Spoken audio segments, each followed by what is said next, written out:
Le stress est un sentiment négatif qui affecte la majorité des gens et est considéré comme nocif pour la santé. Pourtant, le stress peut aussi avoir des aspects positifs, tels que l'amélioration des performances, de la concentration et de la motivation, ainsi que le renforcement du système immunitaire. Cependant, notre corps n'est pas adapté à gérer le stress moderne, ce qui peut entraîner des effets néfastes sur la santé si le stress devient chronique. Lorsque le stress n'est pas géré correctement, il peut entraîner des problèmes tels que la dépression, la consommation abusive de substances et des troubles du sommeil. Il est donc essentiel de trouver des moyens efficaces de gérer le stress pour prévenir ses conséquences néfastes. Notre système de réponse au stress est un mécanisme de survie hérité de l'évolution. Environ un tiers des maladies de civilisation sont liées au stress chronique, responsable de millions de cas de troubles chaque année. Notre mode de vie moderne et urbain engendre diverses formes de stress social et environnemental. Le stress peut avoir des conséquences néfastes sur la santé, telles que des troubles métaboliques, la maladie d'Alzheimer et l'obésité. Il est même dit être héréditaire, transmis aux générations suivantes. Des études sur des souris montrent que le stress affecte les générations futures, et il est suggéré que cela pourrait aussi être le cas chez les humains. Des méthodes douces comme le yoga et la méditation peuvent aider à gérer le stress, mais il est aussi envisagé des solutions plus radicales pour le combattre. Une pilule anti-stress hypothétique suscite l'intérêt, mais l'absence de cortisol, hormone du stress, aurait des effets délétères sur le corps et le bien-être. Le stress, bien que néfaste, est également essentiel à notre fonctionnement vital. Le stress tel que défini par le pionnier de la recherche en endocrinologie, Hans Selye, est la réaction non spécifique de l'organisme à toute demande qui lui est faite sur le plan biochimique. Cette réaction implique la libération d'hormones de stress telles que le cortisol et l'adrénaline, qui peuvent avoir des effets différents sur les individus.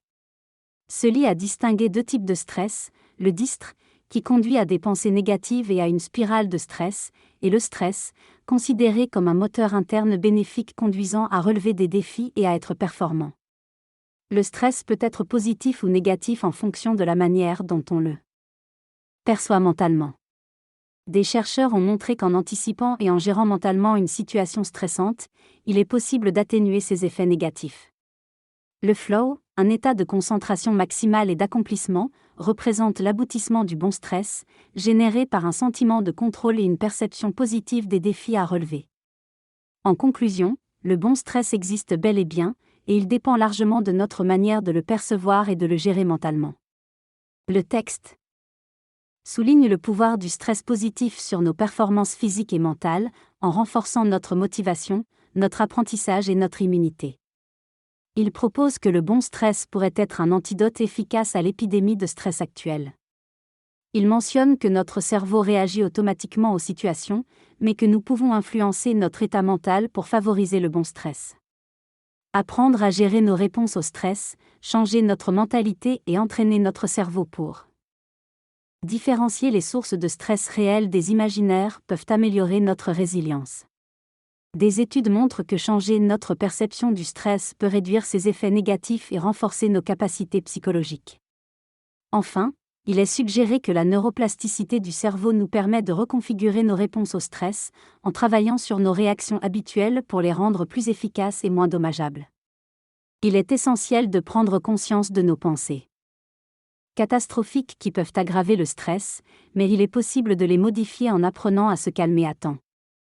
Des études sur des souris ont montré que des exercices physiques adaptés peuvent réduire le stress et même avoir un effet transgénérationnel en permettant de préserver la génération suivante.